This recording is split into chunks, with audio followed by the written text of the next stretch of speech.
The next question I wanted to ask is, where's hell?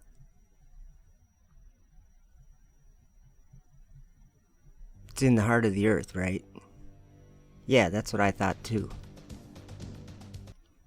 But then I learned some things about hell, Sheol. It has many names. What is this place? Well, we know that there's a lot of angels that are bound under chains of darkness. And we know that in Jude 1 verse 13, it says, raging waves of the sea, foaming out their own shame, wandering stars, to whom is reserved the blackness of darkness forever.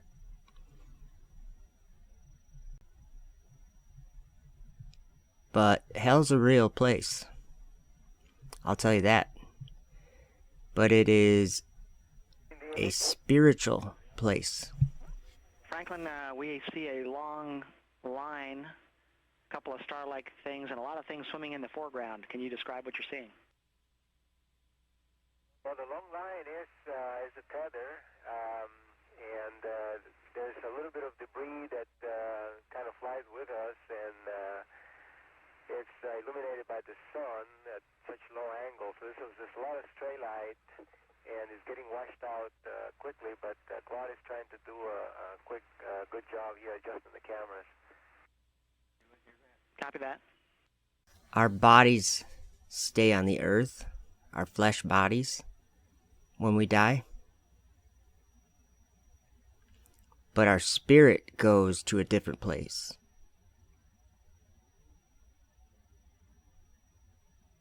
So, if hell was in the heart of the earth, earth is a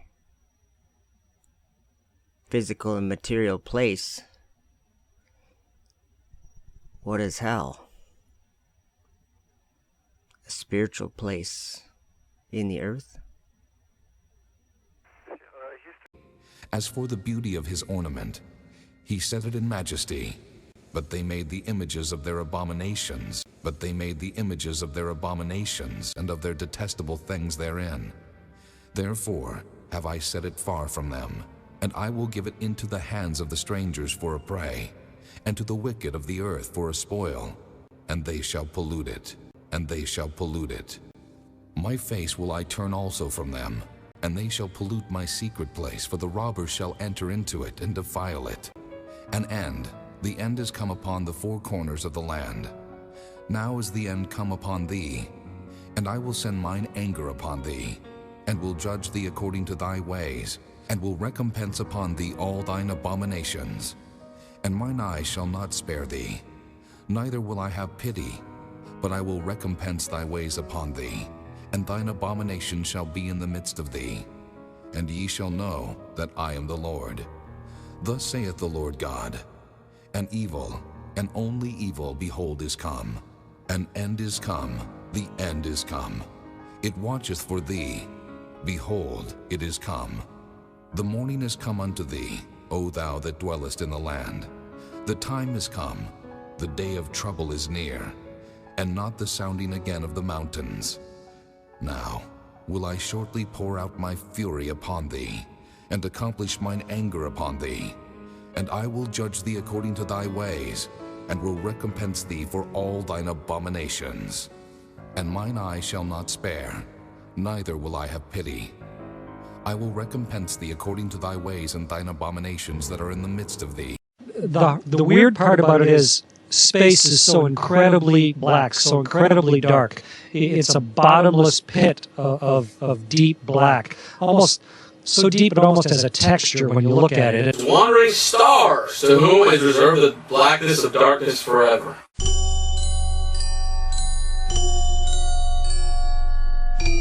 Whom is reserved the blackness of darkness forever.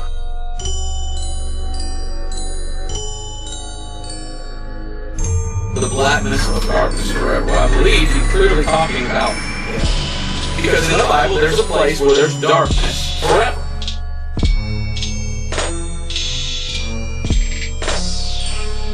And it's called hell in the lake of fire.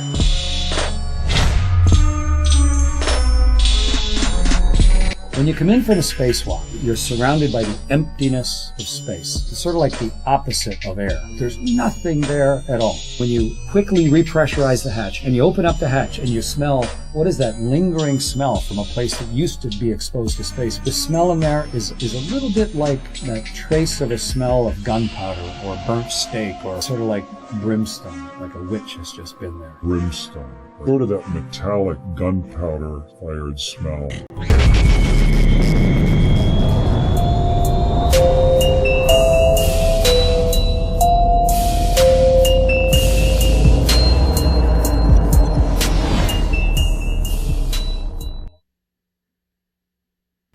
And I saw a deep abyss with columns of heavenly fire, and among them I saw columns of fire fall, which were beyond measure, alike towards the height and towards the depth. And beyond that abyss I saw a place which had no firmament of the heaven above, and no firmly founded earth beneath it. There was no water upon it, and no birds, but it was a waste and horrible place. I saw there 7 stars, like great burning mountains, and to me, when I inquired regarding them, the angel said, "This place is the end of heaven and earth.